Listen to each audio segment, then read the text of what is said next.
Kisah Legenda Keris Nogososro dan Sabuk Inten. Selamat menikmati. Dalam kisah sebelumnya diceritakan, ketika Mahesa Jenar sedang mengagumi keperkasaan alam, tiba-tiba terdengarlah oleh telinganya yang sangat tajam itu langkah orang mengikutinya. Dengan hati-hati sekali Mahesa Jenar memperhatikan langkah itu dengan seksama, sampai akhirnya dengan gerakan yang cepat sekali Mahesa Jenar menghentikan langkahnya serta membalikkan diri. Tetapi demikian ia menghadap orang yang mengikutinya itu, debar dadanya berubah menjadi suatu perasaan heran, sebab yang berdiri di hadapannya adalah Budak Wangi. Untuk sesaat, mereka saling berdiam diri. Budak Wangi menundukkan wajahnya, sedang jari-jarinya bermain-main pada ujung bajunya. Baru beberapa lama kemudian Mahesa Jenar dengan agak tergagap bertanya, "Akan kemanakah adik Budak Wangi malam-malam begini?" Budak Wangi tidak segera menyahut. Kemudian ia bertanya, "Bukankah Kakang Mahesa Jenar hendak berburu?" Mahesa Jenar mengangguk mengiyakan. "Kalau demikian, aku akan pergi berburu pula," lanjut Budak Wangi. Maka terloncatlah jawaban Mahesa Jenar tanpa sadar. "Adi, aku kira tidaklah pantas kalau kau berjalan-jalan di malam hari, serta berburu pula bersama aku." Mendengar kata-kata Mahesa Jenar, kembali Budak Wangi menundukkan wajahnya malu. Tetapi sesaat kemudian ia menjawab, "Kakang Mahesa Jenar, kalau Kakang boleh berburu pada malam hari, apa sebabnya aku tidak? Adakah bedanya?" Mahesa Jenar terdiam. Barulah ia sadar bahwa ia berhadapan dengan seorang pemuda yang bernama Budak Wangi, bukan dengan seorang gadis yang bernama Rara Wilis. Karena itu, segera ia menjawab, "Tidak, Adi. Sama sekali tak ada bedanya." "Kalau demikian, berarti aku diperkenankan untuk pergi berburu pula," desak Budak Wangi. Karena jawaban itu, Mahesa Jenar semakin terdesak. Meskipun demikian ia masih berusaha untuk mencegah Budak Wangi ikut serta. Tetapi banyak halangannya berjalan di malam hari, meskipun Adi pada dasarnya diperkenankan berburu pula. Dengan tersenyum Budak Wangi menjawab, "Kenapa Kakang Mahesa Jenar cemas akan bahaya? Aku sudah lebih lama tinggal di tempat ini, sehingga aku lebih banyak mengenalnya. Kecuali itu, andai kata bahaya datang, biarlah aku coba untuk mengatasinya. Bukankah aku murid Ki Ageng Pandan Alas?" Sekali lagi Mahesa Jenar terdesak, sehingga ia tidak dapat berkata-kata lagi. Budak Wangi memandang Mahesa Jenar dengan tersenyum kecil. Melihat senyum Budak Wangi, bagaimanapun Mahesa Jenar tergetar hatinya. Kemudian terdengar kembali Budak Wangi berkata, "Jadi, masih tetapkah Kakang Mahesa Jenar menolak aku ikut serta?" Dengan tergagap Mahesa Jenar cepat-cepat menjawab, "Silahkan Adi, silahkan." Kembali Budak Wangi tersenyum, tetapi ia tidak berkata-kata lagi. Maka kemudian berjalanlah mereka berdua dengan busur di tangan masing-masing. Tetapi di sepanjang jalan hampir tak terdengar kata-kata. Suasana kekakuan masih tetap ada membatasi pergaulan mereka. Bintang-bintang yang gemerlapan masih bergayutan di langit. Di selatan, bintang gubuk benceng tepat berdiri di atas kutub, dan angin malam dengan segarnya membelai hati mereka yang sedang berjalan di kegelapan malam. Tetapi, tiba-tiba langkah mereka terhenti. Di kejauhan terdengar bunyi telapak kuda semakin lama semakin mendekat, dan tidak lama kemudian, mereka melihat bayangan dua orang berkuda melintas di padang ilalang itu. Ketika orang-orang itu melintas dekat Mahesa Jenar dan Budak Wangi berdiri, Mendadak salah seorang membelokkan kudanya mengarah kepadanya. Untuk tidak menimbulkan kesan-kesan yang kurang baik, segera Mahesa Jenar dan Pudak Wangi meletakkan busur-busur mereka. Beberapa langkah di hadapan Mahesa Jenar, kuda itu berhenti, disusul dengan orang yang satu lagi yang agaknya mengikutinya pula. Dengan kasar dan masih tetap di punggung kudanya, orang itu bertanya, "Hai, siapakah kalian yang pada malam-malam begini berkeliaran di sini?" "Kami adalah petani-petani di bukit ini," jawab Mahesa Jenar. Desis yang lain, "Lalu apa kerja kalian di sini?" "Kami sedang berburu ayam hutan," jawab Mahesa Jenar pula. Mendengar jawaban itu, agaknya mereka percaya. Maka bertanyalah salah seorang di antaranya lebih lanjut, "Adakah kau lihat di sekitar bukit ini, kemarin atau lusa atau beberapa hari yang lalu, 3 orang asing lewat?" "3 orang?" ulang Mahesa Jenar sambil mengingat-ingat. Tiba-tiba ia teringat kepada keterangan Sarayuda bahwa Arya telah diseret oleh 3 orang yang tak dikenalnya, sedang menilik pakaian mereka. Maka mereka tak ubahnya dengan orang yang telah menyerang Banyu Biru untuk membunuh Arya.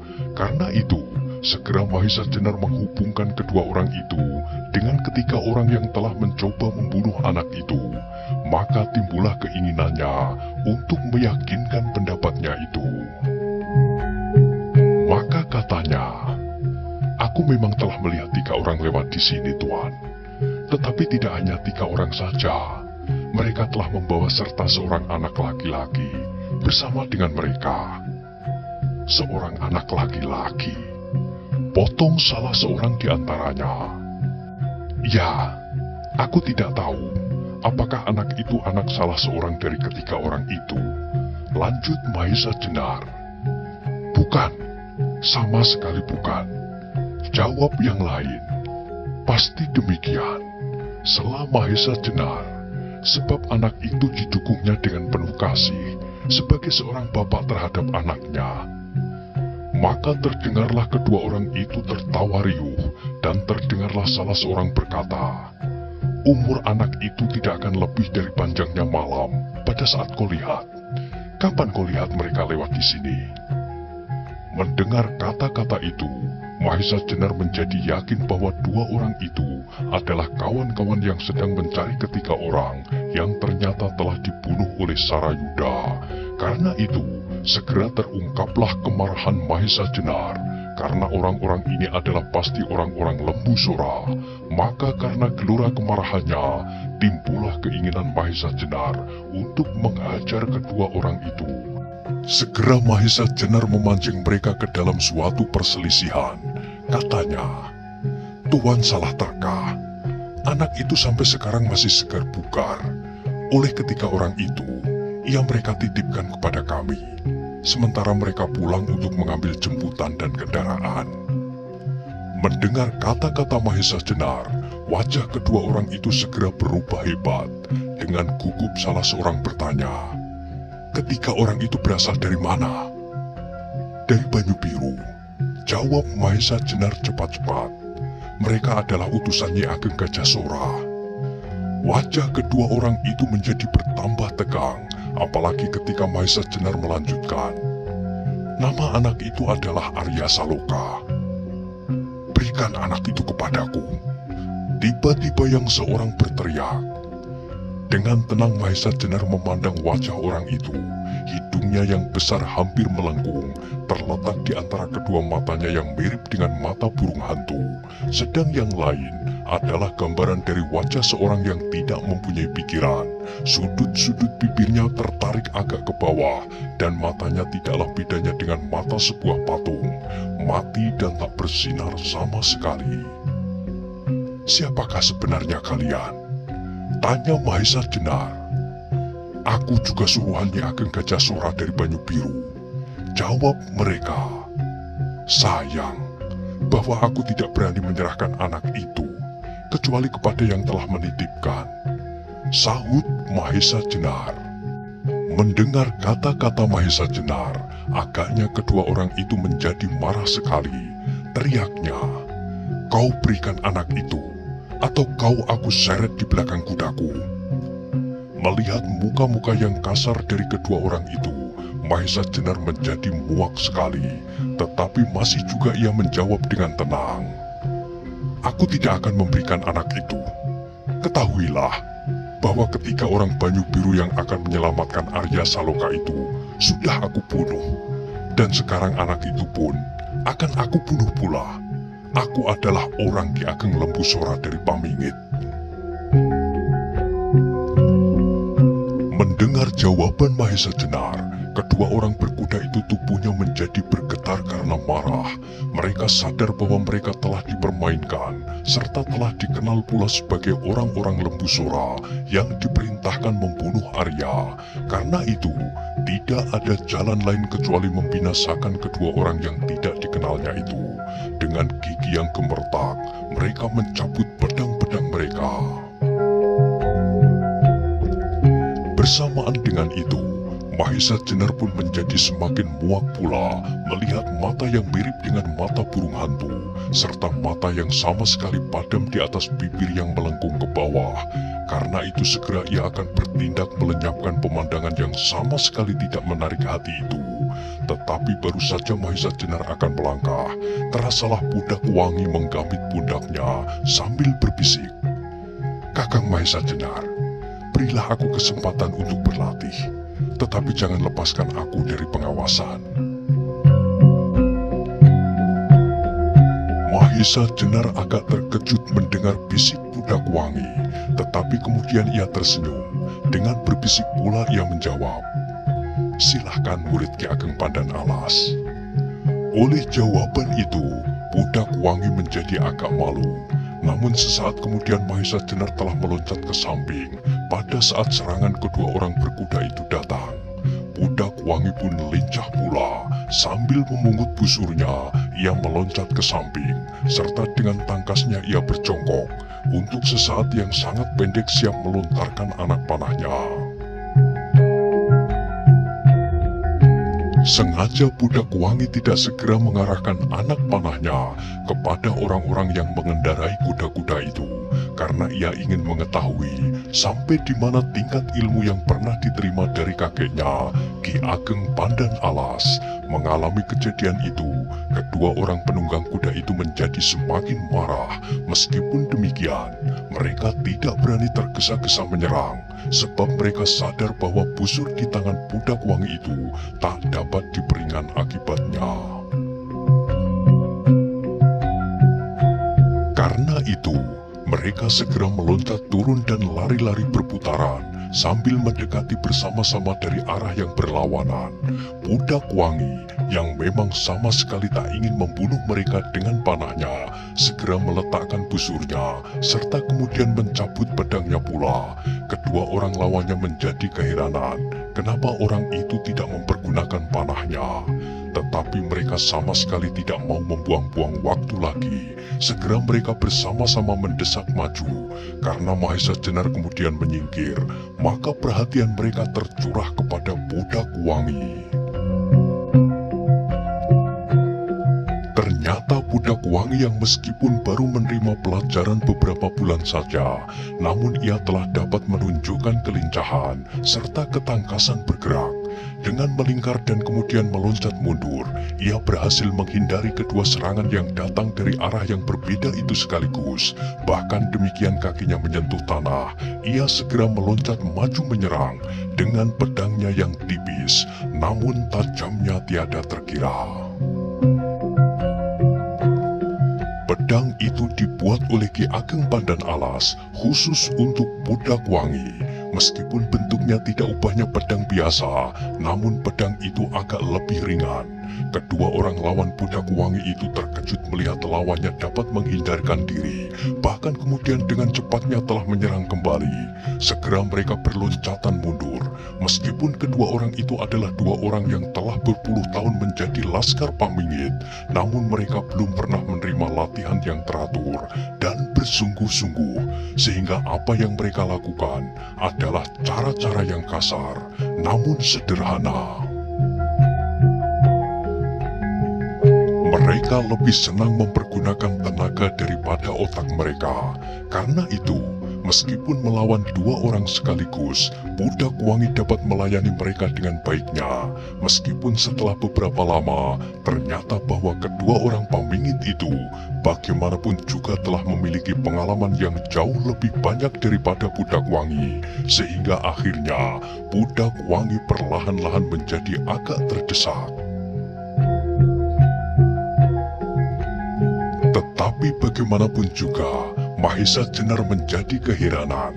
Agaknya darah Ki Ageng Pandan Alas yang mengalir di dalam tubuhnya telah memberinya bekal yang cukup untuk menjadikannya seorang yang perkasa. Baru beberapa bulan yang lalu di hutan Tambak Baya, seorang gadis hampir membunuh dirinya karena ia dikejar-kejar oleh Jaka Soka. Dan kemudian setelah gadis itu ditolongnya, telah menjadikan Mahesa Jenar hampir gila karena gadis yang ditolongnya itu lenyap. Semuanya itu baru terjadi beberapa bulan yang bagi Mahesa Jenar seolah-olah baru kemarin sore. Sekarang, Mahesa Jenar menyaksikan gadis yang mengubah dirinya menjadi seorang pemuda bernama Budak Wangi telah dapat melawan dua orang laki-laki yang tubuhnya kuat seperti orang hutan dengan otot-otot menjorok di permukaan kulit. Bagaimanapun teguhnya Budak Wangi belajar, serta bagaimanapun sakti guru yang memberinya pelajaran, kalau di dalam tubuh Budak Wangi tidak tersimpan bakat yang kuat, pasti dalam waktu yang pendek itu, pelajaran yang diterimanya belumlah berarti. Tetapi tidak demikianlah Budak Wangi. Tangannya yang memegang pedang itu bergerak dengan cepatnya. Agaknya menjadi ciri dari ilmu pedang Ki Ageng Pandan Alas bahwa daun pedang itu tampaknya selalu bergetar, sehingga mengaburkan arah geraknya. Untuk melawan ilmu pedang dari Gunung Kidul itu, kedua orang lembu sora harus bekerja mati-matian. Mereka mengandalkan kekuatan tenaga mereka, ditambah dengan pengalaman-pengalaman yang mereka dapat puluhan tahun. Meskipun demikian, kadang-kadang nyawa mereka hampir saja disambar oleh pedang Budak Wangi. Untunglah bahwa Budak Wangi sangat kurang pengalaman. Ia belum pernah mengalami perkelahian benar-benar yang dapat mengancam jiwanya maupun jiwa orang lain. Sampai sedemikian jauh, Budak Wangi baru mengalami latihan-latihan dengan gurunya serta kakak seperguruannya Sarayuda. Karena itu, maka dalam saat-saat yang menentukan, ia menjadi agak ragu-ragu. Beberapa kali tampak Budak Wangi menarik kembali serangannya yang sangat membahayakan jiwa lawan-lawannya. Dengan demikian, maka akhirnya Budak Wangi berada di dalam kekuasaan lawan-lawannya yang sama sekali tidak tahu diri. Mereka sama sekali tidak peduli bahwa lawannya kadang-kadang tidak sampai hati melukai kulitnya. Bahkan mereka telah mempergunakan kesempatan itu sebaik-baiknya. Meskipun kemudian Budak Wangi sadar bahwa seharusnya ia tidak beragu-ragu lagi.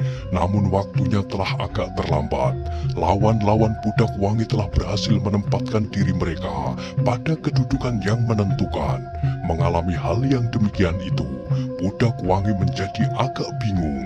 Ia masih belum tahu beberapa kesempatan yang dapat dipergunakan untuk mengatasi keadaan karena kurangnya pengalaman. Maka segera teringatlah Budak Wangi kepada Mahesa Jenar. Dengan sudut matanya, ia melihat dalam sepintas Mahesa Jenar dengan enaknya duduk di atas rumput sambil melihat perkelahian itu, seperti sedang menikmati pertunjukan. Sama sekali tidak ada kesan bahwa Mahesa Jenar melihat kesulitan yang sedang dialaminya. Karena itu dengan agak terpaksa, Budak Wangi menjerit, "Kakang Mahesa Jenar, sudah puaskah Kakang melihat permainanku?" Mendengar suara Budak Wangi yang halus nyaring itu, Mahesa Jenar tersenyum. Ia sebenarnya melihat kesulitan Budak Wangi, tetapi karena keadaannya belum terlalu membahayakan, timbullah keinginannya untuk menggoda gadis itu. Ia juga mengerti maksud Budak Wangi dengan kata-katanya yang sebenarnya memintanya untuk membantu. Namun ia menjawab dengan tertawa pendek, "Belum, Adi. permainan Adi bagus sekali. Aku masih ingin menyaksikan beberapa lama lagi." Budak Wangi mendengar jawaban Mahesa Jenar menjadi jengkel sekali, tetapi untuk berterus terang, ia pun agak malu-malu, karena itu sekali lagi ia menjerit, "Aku sudah cukup lama berlatih, Kakang." Sekali lagi Mahesa Jenar tersenyum. "Tinggi hati juga gadis ini," katanya dalam hati. Maka tiba-tiba Mahesa Jenar ingin memaksa gadis itu supaya menyatakan permintaan untuk menolongnya. Karena itu ia menjawab, "Latihanmu baru mulai, Adi. Gerak-gerakmu baru sampai pada taraf pemanasan badan. Aku ingin melihat kalau kau benar-benar sudah menunjukkan kepandaianmu." Mendengar jawaban itu, hati Budak Wangi menjadi semakin jengkel. Akhirnya ia menjadi sadar bahwa Mahesa Jenar sedang mengganggunya. Apalagi ketika itu, kedua orang lawan Budak Wangi yang merasa dirinya direndahkan menjadi bertambah marah. Mereka menyerang semakin garang, sehingga akhirnya timbullah jiwa kemanjaan seorang gadis di dalam dada Budak Wangi. Sekali lagi ia menjerit hampir menangis, "Kakang, baiklah kalau Kakang ingin melihat dadaku terbelah." Dan berbareng dengan itu Budak Wangi melemparkan pedangnya ke arah salah seorang dari lawannya. Melihat pedang itu melontar ke arahnya, orang itu menjadi terkejut sekali, sehingga ia meloncat mundur menghindar. Demikian pula yang seorang lagi menjadi tertegun beberapa saat. Tetapi tidak pula kalah terkejutnya adalah Mahesa Jenar. Dengan melemparkan pedangnya, Budak Wangi sama sekali tidak bersenjata lagi. Sedangkan sesaat kemudian kedua lawannya telah berhasil menguasai diri mereka masing-masing, sehingga segera melakukan serangan-serangan mereka kembali. Meskipun demikian, agaknya Budak Wangi sama sekali sudah tidak menghiraukan lagi. Ia berdiri saja tegak dengan tenangnya menanti ujung-ujung pedang yang mengarah ke dadanya. Melihat peristiwa itu, Mahesa Jenar menjadi cemas. Ia dapat mengerti bahwa Budak Wangi marah kepadanya. Kemarahan seorang gadis yang manja. Mahesa Jenar mendadak teringat pada saat Rara Wilis akan bunuh diri di hutan Tambak Baya. Karena itu, secepat kilat tangannya kiri dan kanan, kedua-duanya meraih dua buah batu sebesar telur ayam. Dengan sekuat tenaganya, kedua batu itu dilemparkan ke arah dua lawan Budak Wangi berturut-turut.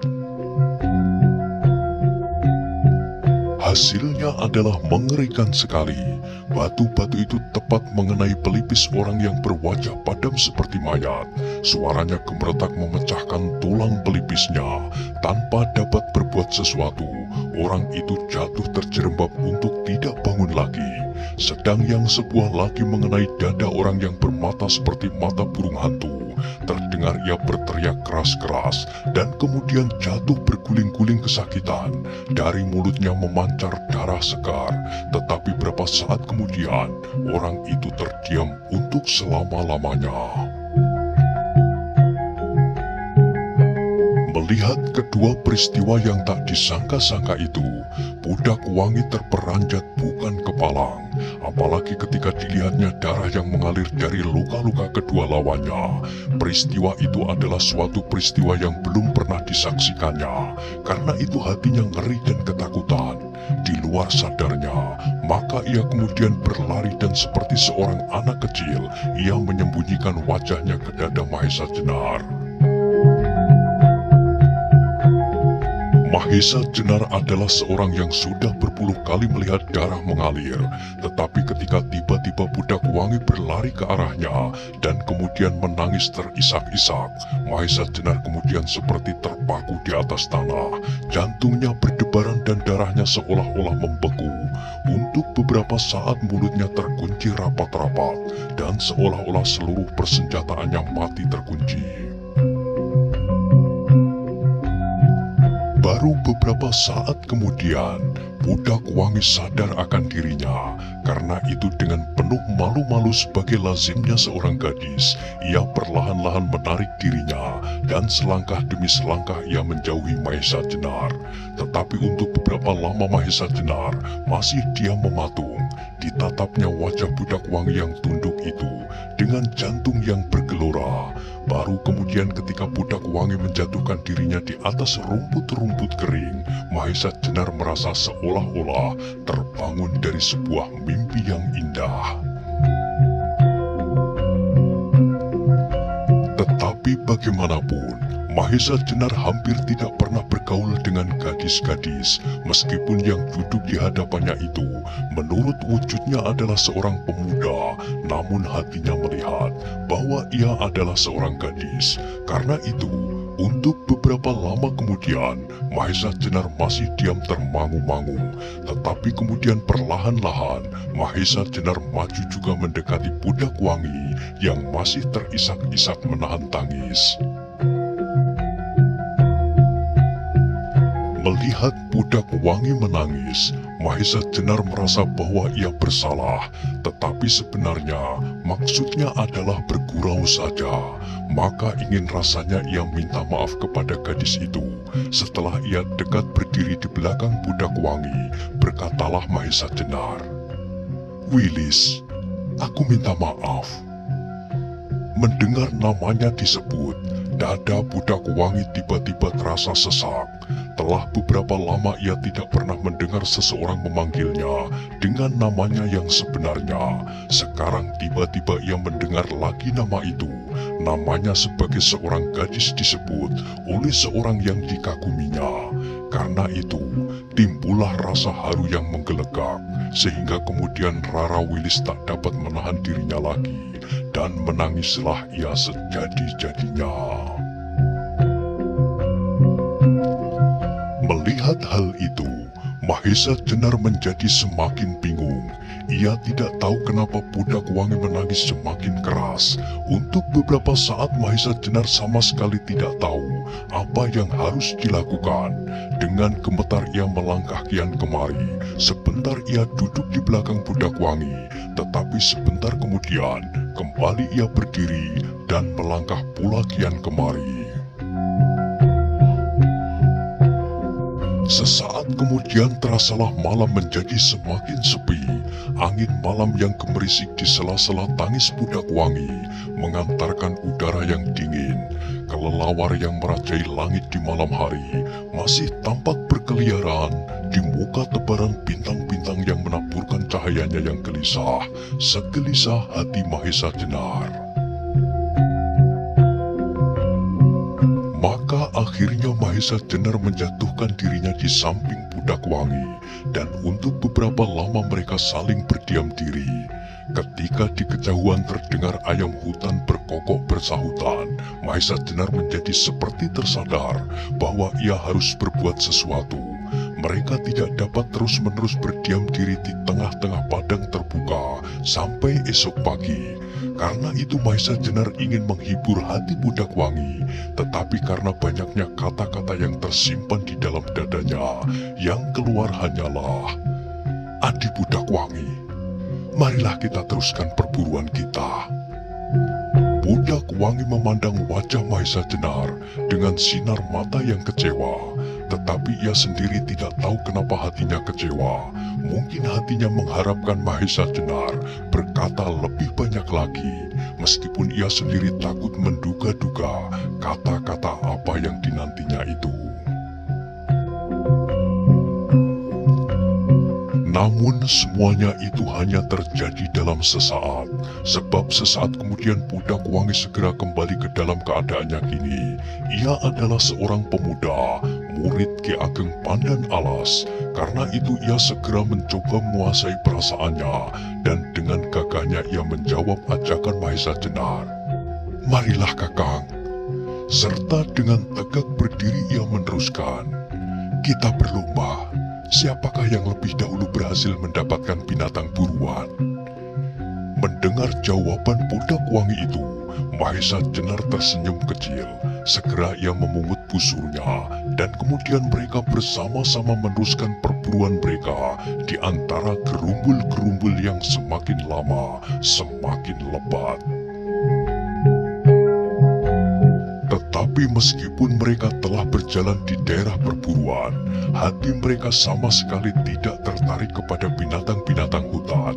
Itulah sebabnya maka beberapa ekor menjangan yang seharusnya telah mati mendapat kesempatan untuk masih menikmati segarnya rumput dan akar-akaran.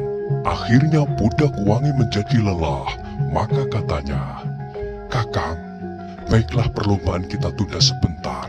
Aku ingin beristirahat dulu." Sekali lagi Mahesa Jenar tersenyum.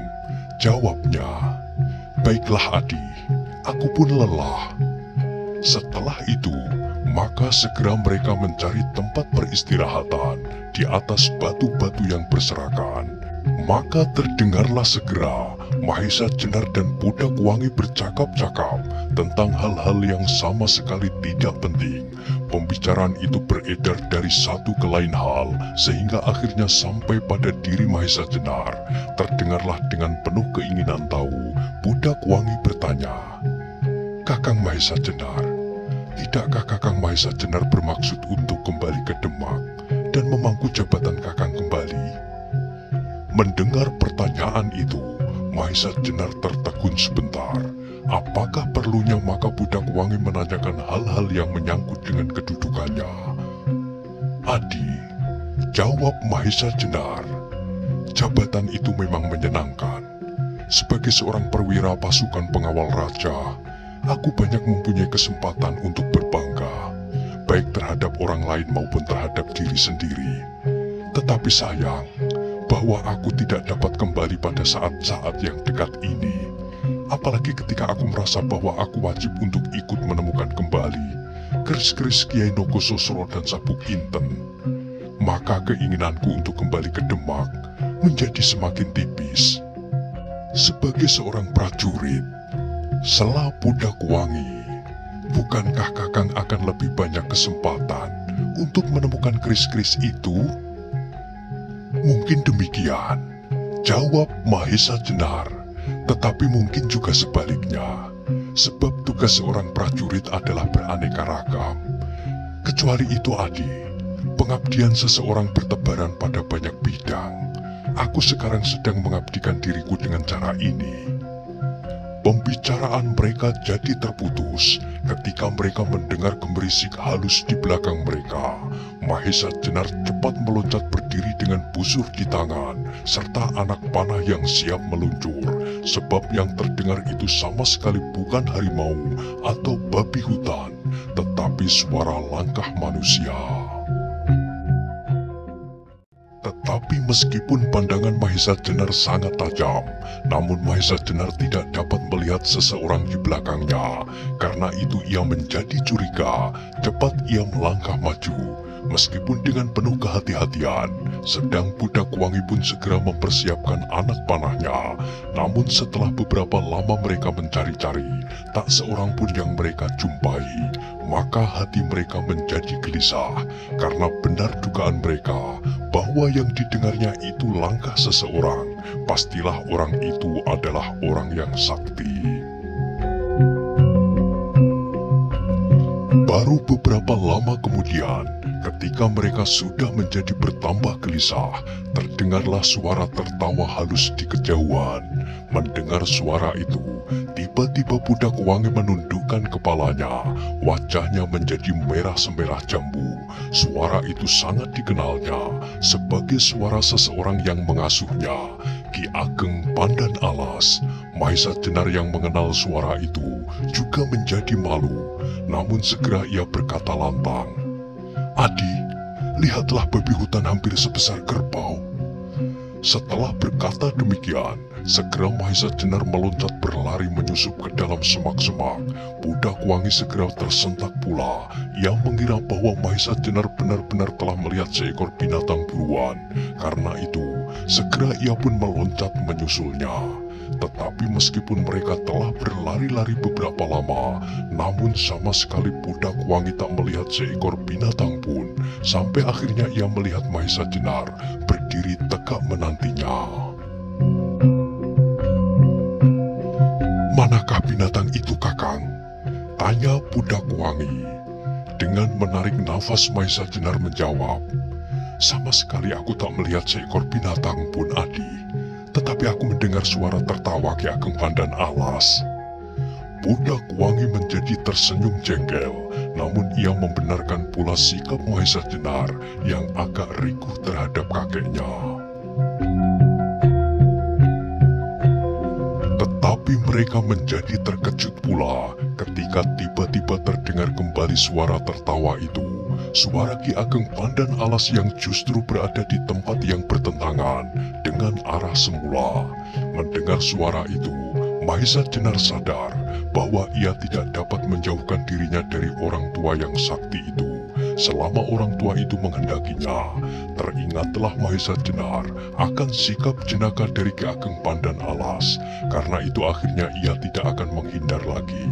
Bahkan segera ia menjatuhkan diri dan duduk di atas rumput-rumput kering. Agaknya Budak Wangi memaklumi hal itu, dan segera ia pun duduk di samping Mahesa Jenar. Namun untuk beberapa lama mereka sama sekali tidak berkata sepatah kata pun. Tiba-tiba Mahesa Jenar mendengar gemerisik yang disusul oleh dengus seekor binatang. Dengan mata yang tajam, di balik semak-semak di hadapan mereka, tampaklah sesuatu yang bergerak-gerak. Dan sesaat kemudian muncullah seekor rusa yang agaknya terbangun dari tidurnya. Dengan isyarat tangan, Mahesa Jenar menunjuk ke arah binatang itu. Budak Wangi yang kemudian melihat pula, dengan cepat sekali telah memasang anak panahnya, dan sesaat kemudian rusa itu terlonjak dan memekik tinggi. Anak panah tepat mengenai lambungnya, tetapi sekejap kemudian menancaplah anak panah kedua yang dilepaskan oleh Mahesa Jenar pada leher binatang itu. Tanpa diulang lagi, rusa itu jatuh dan mati seketika. Nah, bukankah aku yang menang? Kata Budak Wangi diiringi oleh suara-suara tertawanya yang segar. Akulah yang pertama-tama mengenainya. Akulah yang menang, bantah Mahesa Jenar, karena panahkulah binatang itu mati. Tetapi akulah yang lebih dahulu, bantah Budak Wangi kembali. Mahesa Jenar tidak menjawab lagi. Dengan tersenyum didekatinya rusa yang telah mati itu. Kemudian setelah ia membuka baju, dipanggulnya binatang itu. Katanya, marilah kita pulang, Adi. Rusa ini cukup besar untuk pesta besok. Pesta kemenangan Adi Budak Wangi atas dua orang yang akan membunuh anakku Arya Saloka. Ah, potong Budak Wangi, tetapi ia tidak melanjutkan kata-katanya. Mahesa Jenar pun tidak berkata-kata lagi. Segera mereka dengan seekor rusa di pundak Mahesa Jenar berjalan kembali pulang. Di sepanjang jalan pulang, Mahesa Jenar sempat mengamat-amati dengan seksama Budak Wangi yang berjalan di depannya.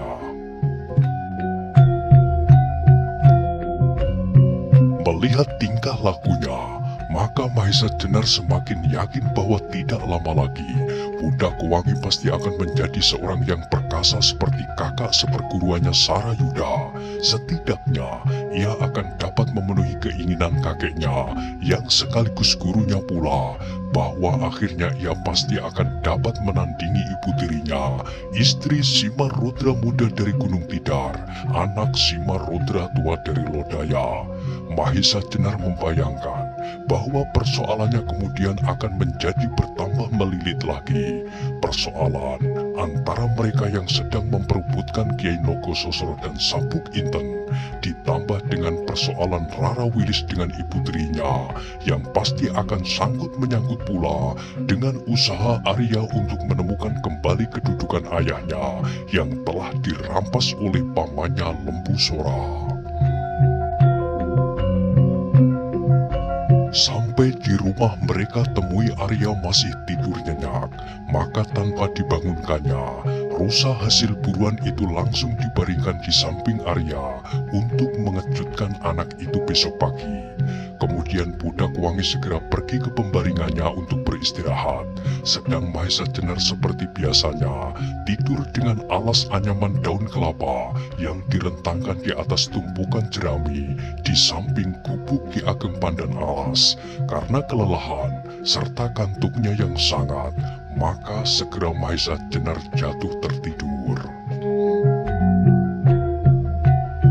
Ia terbangun ketika didengarnya suara orang bercakap-cakap di halaman belakang rumah itu. Tanpa disengaja ia mendengar bahwa mereka yang bercakap-cakap itu adalah budak wangi dengan Sarayuda sebagai seorang gadis dengan seorang pemuda. Tiba-tiba saja dengan tidak diketahuinya sendiri, darah Mahesa Jenar bergetar membentur dinding-dinding jantung. Maka timbullah keinginannya untuk mendengarkan percakapan mereka lebih lanjut. Dengan masih berpura-pura tidur, ia memasang telinganya untuk mencoba menangkap setiap kata-kata mereka. Dan apa yang didengarnya telah menambah cepat gelora hatinya. Wilis, terdengar suara Sarayuda jauh di dalam dadanya. Sejak kecil aku telah mengenalmu, mengenal sebagai cucu guruku. Sejak itu aku telah merasakan suatu perbedaan antara pergaulanku denganmu dibanding dengan pergaulanku dengan kawan-kawan lain. Perasaan itulah yang agaknya kemudian berkembang menjadi perasaan seperti yang aku alami kini, dan yang pasti sudah aku ketahui pula. Karena itu Wilis, aku telah berusaha untuk menemukan kau kembali setelah kau melenyapkan diri beberapa saat yang lalu dari Gunung Kidul setelah ibumu meninggal dunia, dengan menyimpan harapan di dalam hati bahwa kau akan memiliki perasaan yang demikian pula. Kemudian untuk beberapa lama sama sekali tak terdengar suara, namun bagi Mahesa Jenar, suara detak jantungnya seolah-olah sedemikian kerasnya sehingga jauh melampaui bunyi beduk. Tetapi sesaat kemudian terdengar Sarayuda melanjutkan, Wilis, kalau beberapa waktu yang lalu aku pulang dari perantauanku, dan untuk beberapa lama aku tak pernah mengatakan perasaan itu kepadamu dan kepada siapapun. Itu karena aku merasa bahwa aku masih belum mempunyai syarat-syarat yang cukup. Sekarang aku telah memiliki pekerjaan yang pantas, yang dilintirkan dari ayahku kepadaku, yaitu jabatan Demang, yang aku kira akan dapat mencukupi bagi jaminan masa depan.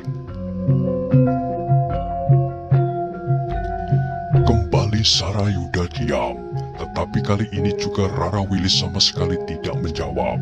Bahkan akhirnya terdengar isak tangisnya di antara desah angin menjelang fajar, yang bagi Mahesa Jenar seolah-olah merupakan desir suara meluncurnya anak-anak panah yang langsung menembus jantungnya serta menimbulkan luka yang pedih.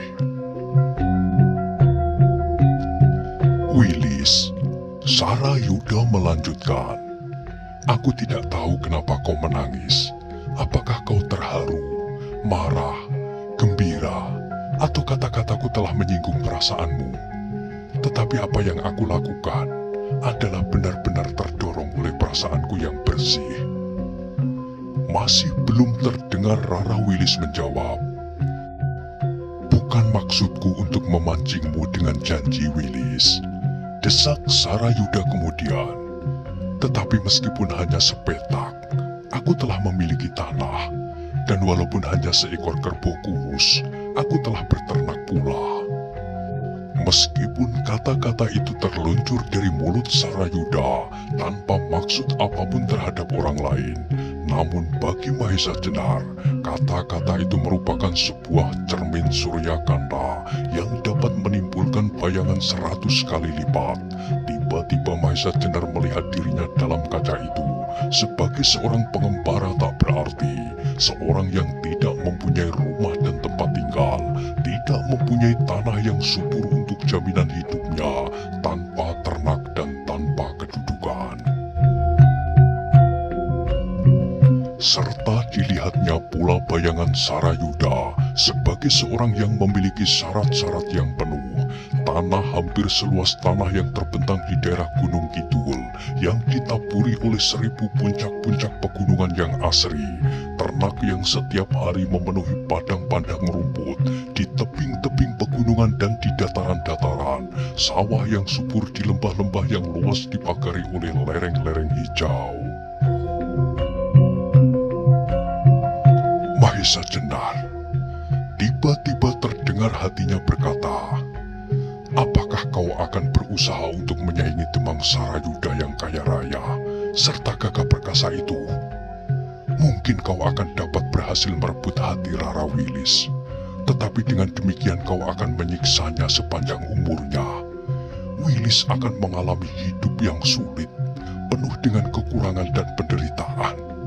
Kalau kau melanjutkan usahamu untuk menemukan keris-keris Kiai Nogososro dan Sabuk Inten, lalu apakah yang dapat kau lakukan terhadap Rara Wilis? Kau bawa Rara Wilis serta untuk kau binasakan di bawah kekejaman-kekejaman lawan-lawanmu, atau kau umpankan kepada orang-orang golongan hitam sebagai barang permainan, atau barangkali kau bermaksud meninggalkannya di suatu tempat. Dengan demikian Rara Wilis akan kesepian.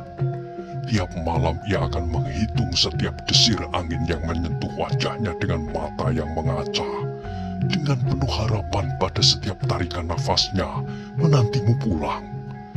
Tetapi adakah kau akan pulang kembali kepadanya? Kata-kata hatinya itu mendengung sedemikian kerasnya di dalam kepala Mahesa Jenar, ditambah dengan berbagai kenangan yang susul menyusul, apalagi kalau diingatnya bahwa Sarayuda adalah seorang yang telah menyelamatkan Arya, yang telah melepaskannya dari kemarahan Gajah Sora. Dan tiba-tiba karena semuanya itu, terasa bahwa kepalanya seolah-olah berputar, semakin lama semakin cepat, dan semakin cepat.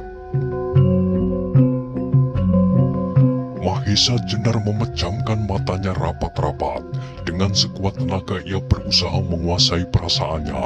Namun betapa sulitnya, malahan kenangan-kenangan masa lalu yang seolah susul menyusul nampak semakin jelas. Bagaimana ia telah berusaha menyelamatkan Rara Wilis dari tangan Jaka Soka, sehingga akibatnya hampir saja ia dibinasakan oleh Pasing Singan. Tetapi karena tiba-tiba sekarang dirinya merasa tidak berhak lagi untuk mencoba mengambil hatinya, kenapa sekarang tiba-tiba ada orang lain yang menarik garis pemisah? Mengingat hal itu semua, darah Mahesa Jenar bergelora. Bukankah ia seorang laki-laki? Kalau demikian maka untuk mencapai idaman hati, taruhannya adalah nyawa. Ia tahu bahwa Sarayuda termasuk orang yang sakti, yang memiliki ilmu keturunan dari Ki Ageng Pandan Alas, yaitu Junda Manik. Namun ia yakin bahwa Sosro Birowo tidak pula kalah dahsyatnya.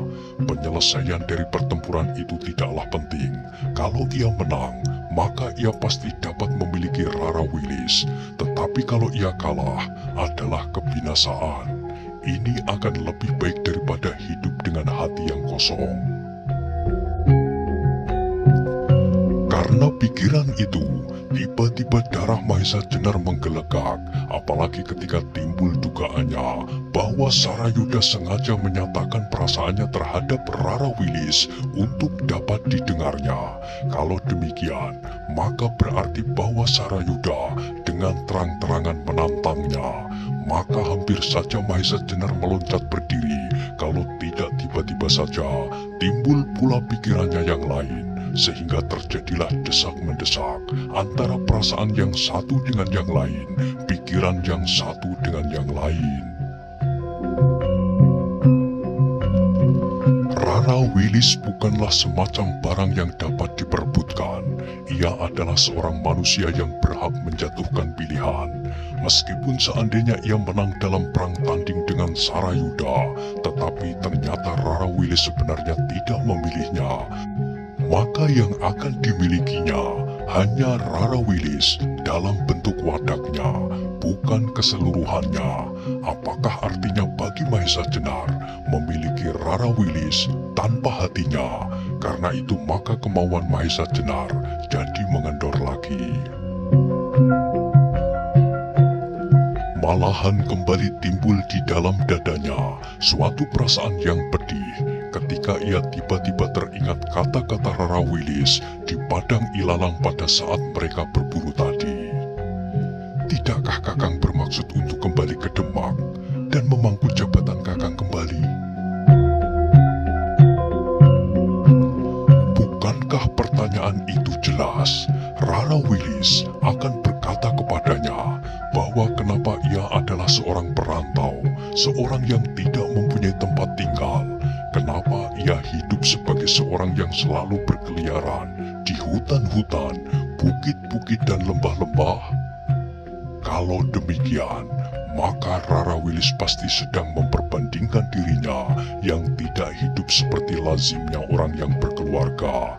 Kenapa ia tidak menjadi demang seperti Sarayuda yang menguasai tanah dengan 1000 bukit, ternak di padang dan sawah yang subur di lembah-lembah?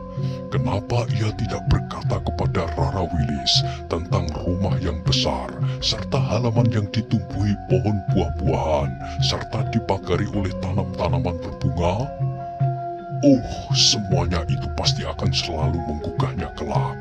Apabila Rara Wilis kelak benar-benar menjadi istri Mahesa Jenar, ataupun kalau tak terucapkan, perlahan-lahan pasti akan membakar hati gadis itu. Karena itu sebelum semuanya itu terjadi, maka lebih baik Mahesa Jenar menarik diri. Kalau ia ingin melihat Rara Wilis berbahagia, maka ia harus melepaskan kepentingannya sendiri yang dikendalikan oleh nafsu.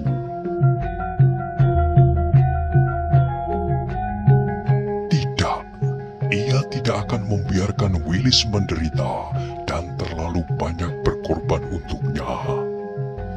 Aku tidak akan mengganggunya, desis Mahesa Jenar. Kemudian dengan diam-diam dan hati-hati sekali, Mahesa Jenar bangkit dari pembaringannya, anyaman daun kelapa di atas jerami. Perlahan-lahan ia memasuki gubuk Ki Ageng Pandan Alas dari pintu depan, dan tanpa bersuara, didukungnya Arya Saloka dari pembaringannya. Kemudian dengan hati-hati, ia meninggalkan gubuk yang telah menimbulkan peristiwa pahit itu. Arya yang kemudian terbangun sama sekali tak mengetahui duduk perkaranya. Ia merasa bahwa pamannya berlari kencang sekali. Karena itu ia bertanya, "Paman, kemana paman akan pergi?" Mahesa Jenar tidak menjawab pertanyaan itu. Malahan ia berlari semakin kencang dan kencang menuju ke gubuk yang telah dibangunnya bersama Arya Saloka. Perjalanan mereka menyusup melewati hutan-hutan kecil yang tidak begitu lebat. Ketika fajar menyingsing, Mahesa Jenar mencoba untuk menguasai dirinya. Ia berusaha untuk tidak menimbulkan kesan yang asing bagi orang-orang yang dijumpainya di jalanan. Karena itu, Arya segera diturunkannya dari dukungan. Orang-orang yang sedang ke sawah serta orang-orang yang pergi mencari kayu di hutan hanya memandang Mahesa Jenar sepintas saja. Meskipun kadang-kadang ada yang heran pula, dari manakah sepagi itu ayah beranak sudah berada di perjalanan. Tetapi Mahesa Jenar sudah sama sekali tidak memperhatikannya lagi. Ia berjalan terus dengan kecepatan yang penuh tanpa beristirahat. Akhirnya Arya menjadi kelelahan, maka bertanyalah ia, "Paman, kemanakah kita pergi?" Mahesa Jenar tidak menjawab pertanyaan itu. Ia masih saja berjalan cepat-cepat. Karena itu Arya kadang-kadang terpaksa berlari-lari untuk mengikuti langkah Mahesa Jenar. "Paman, tunggulah!" teriak Arya. Mahesa Jenar yang sedang diliputi oleh berpuluh ribu masalah itu hampir tak mendengar suara Arya. Ia masih saja berjalan cepat tanpa menoleh. Mendengar Arya berteriak-teriak, Mahesa Jenar berhenti menoleh. Tetapi Arya yang biasanya mendapat perhatian sepenuhnya dari Mahesa Jenar, kini rasa-rasanya sangat menjengkelkan sekali. Dengan keras pula Mahesa Jenar berteriak, "Arya, tidakkah kau dapat berjalan lebih cepat?" "Aku lelah sekali, Paman," jawab Arya. "Baru beberapa langkah kau berjalan. Ayo, belajarlah menjadi seorang laki-laki. Apakah kau yang sudah sebesar itu masih harus selalu dimanjakan, didukung sampai punggungku patah?" teriak Mahesa Jenar dengan kasarnya. Mendengar jawaban Mahesa Jenar, Arya terkejut bercampur heran. Ia belum pernah melihat Mahesa Jenar bertindak sekasar itu terhadapnya. Padahal ia sama sekali tidak merasa berbuat suatu kesalahan. Ia ingat jelas bahwa pamannya kemarin berkata kepadanya agar ia tidur saja. Pamannya akan pergi berburu. Kemudian ketika ia terbangun, ia sedang didukung oleh pamannya sambil berlari-lari. Dan sekarang tiba-tiba saja pamannya marah kepadanya. Sedang Arya kebingungan, terdengar kembali suara Mahesa Jenar. "Arya, tidakkah kau mau berjalan?" Arya tersentak. Cepat ia melangkah menyusul, namun di hatinya terasa ada sesuatu yang mengeram. Dan tiba-tiba saja terasa tenggorokannya tersumbat. Alangkah asingnya sikap pamannya, sikap yang belum pernah dirasakannya selama ia bertemu dengannya. Apalagi sejak ayahnya meninggalkan Banyu Biru, dan sejak beberapa orang selalu mengejar-ngejarnya dan akan membunuhnya. Pamannya selama itu selalu melindunginya dengan seksama. Tetapi sekarang, sikap pamannya Mahesa Jenar itu tiba-tiba berubah. Maka tanpa dirasanya, matanya jadi membasah. Dengan susah payah Arya berusaha untuk mencegah air mata yang hampir pecah. Namun akhirnya Arya Saloka tidak tahan lagi. Apalagi ketika didengarnya Mahesa Jenar membentaknya. "Arya, kau anak laki-laki yang sudah sebesar itu masih juga menangis. Ayo, berlarilah kalau kau masih mau beserta aku. Kalau tidak, terserahlah kepadamu." Setelah berkata demikian, Mahesa Jenar melangkah melanjutkan perjalanannya, meskipun kemudian terdengar suara Arya memanggil-manggilnya. "Paman! Paman!" Tiba-tiba saja langkah Mahesa Jenar terhenti. Dilihatnya di pinggir jalan sempit di tepi hutan itu, seseorang berdiri seperti menantinya. Ketika Mahesa Jenar berhenti, tampaklah orang itu melambaikan tangannya memanggil. Hati Mahesa Jenar jadi berdebar-debar, apalagi kemudian ketika dikenalnya orang itu adalah Ki Ageng Pandan Alas, kakek dan guru Rara Wilis yang telah memecahkan hatinya. Tetapi ketika Mahesa Jenar sadar bahwa ia tidak dapat bermain-main dengan orang tua itu, maka dengan langkah kaki yang berat, ia pergi mendekatinya. "Mahesa Jenar," kata orang tua itu setelah Mahesa Jenar berdiri di hadapannya. "Aku menangkap suatu sikap yang aneh padamu." Mahesa Jenar menundukkan kepalanya tanpa menjawab. "Kenapa kau pergi tanpa pamit kepadaku?" Lanjut Ki Ageng Pandan Alas. Juga kali ini Mahesa Jenar tidak menjawab. Terdengarlah orang tua itu tertawa lirih, namun wajahnya tidak secerah biasanya. Ketika beberapa saat kemudian Mahesa Jenar masih berdiam diri, Ki Ageng Pandan Alas meneruskan. "Adakah sesuatu yang telah tak menyenangkan hatimu, Mahesa Jenar?" Perlahan-lahan Mahesa Jenar mengangkat wajahnya, tetapi ketika pandangannya membentur mata orang tua itu, kembali ia menundukkan mukanya. Dengan suara yang berat ia menjawab, "Ki Ageng, aku adalah orang yang tak berarti, yang tidak sepantasnya tinggal bersama-sama dengan Ki Ageng, Aji Pudakwangi dan Demang Sarayuda yang kaya raya." Sekali lagi Ki Ageng Pandan Alas tersenyum. Katanya, "Mahesa Jenar, aku telah mendengar seluruhnya percakapanmu dengan Rara Wilis di padang perburuan. Aku juga melihat bagaimana kau menyaksikan Rara Wilis berkelahi melawan dua orang yang kemudian kau bunuh dengan lemparan batu. Tetapi seterusnya, menurut gagapanku, kau menjadi tersinggung karenanya. Maka segera aku menyusulmu untuk mendapat penjelasan. Tetapi mendengar kata-katamu tadi, aku dapat mengambil kesimpulan bahwa kau merasa disisihkan, karena kau bukan seorang yang kaya seperti Sarayuda." Mahesa Jenar mengangguk perlahan-lahan, katanya melanjutkan, "Ki Ageng, bukankah Ki Ageng mendengar sendiri bagaimana Rara Wilis menanyakan kepadaku, kenapa aku tidak menjabat kedudukanku kembali? Bukankah itu sudah jelas bahwa Rara Wilis sama sekali tidak senang melihat seseorang yang merantau memperjuangkan keyakinannya? Bukan tidak senang, Mahesa Jenar, jawab Ki Ageng Pandan Alas. Tetapi sebagai seorang gadis, pastilah ia berangan-angan. Angan-angan itu akan dapat dipenuhi oleh Ki Demang Sarayuda yang memiliki tanah, ternak, dan pangkat. Apalagi ia adalah seorang yang sakti pula, yang akan dapat melindungi keselamatan Rara Wilis. Selama Mahesa Jenar.